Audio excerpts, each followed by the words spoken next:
here at the Wild Geese, where we're just witnessing the official induction of the new Potraz board members who are officially just joining the new Potraz team.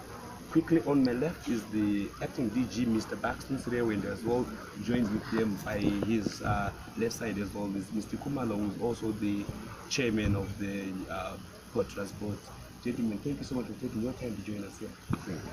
Right. I understand that, especially for the new board that you are leading, Mr. Kumalo, this is a new environment that you're getting into. The world and Zimbabwe would want to know mainly, you as the board coming in, your short to long term objectives. What are you expecting from the board? We expect to join the Potraz team of management, work with them, direct where we are supposed to direct, that the operation must go this direction, take from them, because they've been in the company for a long time, take from them what their challenges are, brainstorm together with them, and find the best possible way to drive Potraz forward. We understand that there's a lot of work that is at hand for you. Do you have anything that you may say these are the short or long-term objectives that you've already lined up, or you are still yet to fully get settled in? We have had an occasion where the Minister of Information, Communication Technology, Post and Courier Services introduced us to the management at Potraz. He did mention a lot of assignments to us as a board, what he expects us to achieve as a board, taking into consideration issues of human resources, the issues of management, of technical issues pertaining to how the Potraz might do their best not to overspend, discuss resources and things like that, so that at the end of the day, the management, the execution of operations by Potraz is done at the best in the most economical way. I think I'll quickly jump this one with the industry. I think we're time now. Any direction, policy issues that we should expect from you? Any change from what you've been doing? Anything that we can say that at least with the new board, this is what you are probably looking out to be giving out the nation as far as regulating is concerned? Thank you very much. I think as my board chair said, they are still finding grounding in the telecom sector. So we are presenting to them our rolling strategic plan, which rolling strategic plan spans the period 2014 to 2018.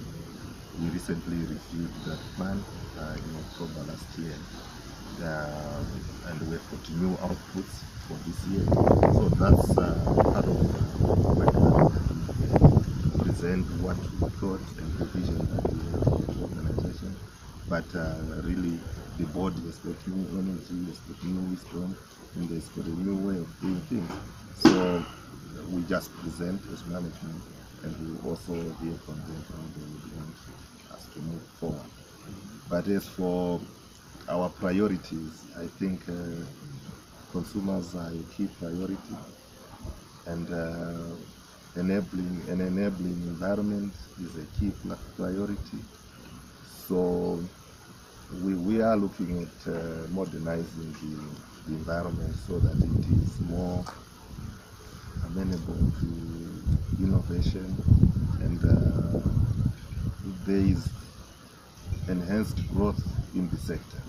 That's what we are trying to work towards, because the creation of an information society is key for the development of information and digital. Speaking of creating a level playing field, I understand that from the ministry side, he was pushing as much as possible so that we do manage to beat the 90-day ultimatum, especially on the sharing of infrastructure. Is that still a high priority from the ministry and of you as well as a regulator? Are we still going to be chasing the sharing of infrastructure?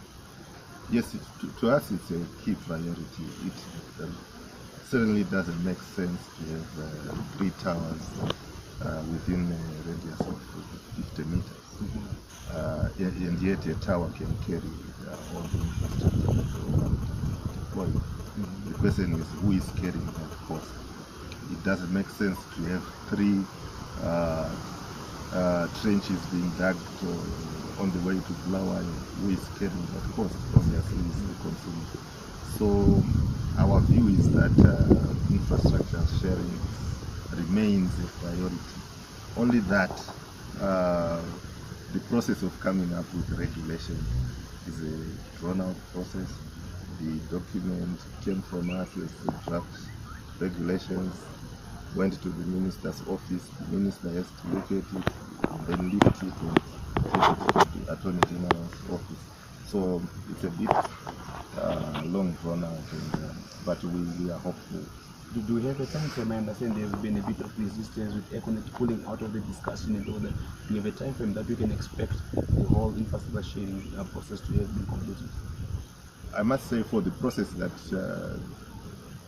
we are referring to, I was just referring to, Econet is not a factor. The only factor is how long it will take the minister and his team to analyze and convince themselves that the drafts that we came up with are appropriate and they meet the objectives, as well as the AG's office, the time that it will take to draft the regulations and put them in the appropriate language of legal instruments. Yeah. So really for Potraz, it's now outside us, out of our hands. We await the approval by the minister and the approval by the AG's office. Yes. Then we'll be back to the board chairman. I think also one of your mandate, which is expected from you in the shortest term, is the appointing of a substantive director general with Potraz. They've never had that in a long time. Do you see that feasible, and over what time frame do you think we can expect that task to have been completed? And is it also a high priority to you? Yes, it is a high priority. I believe it is feasible to appoint a substantive Director General for Potraz, so long as we follow the appropriate procedures of appointing the director. That will actually dictate the time space that we need from, say, advertising that the post is available for those who qualify to take up the post, wait for applications, go through them, etc. And at the end of the day, it will be adjudication. It will say this one is the best. Then it will be appointed. Right. Thank you so much for joining us on our short YouTube interview. Hope to see you soon. Our viewers, from my left, he's been acting DG with Potraz, Mr. Barton Serewe, and as well joined with us is the chairman of the new board, Mr. Kumar. Thank you so much for taking your time to join us here. Thank you.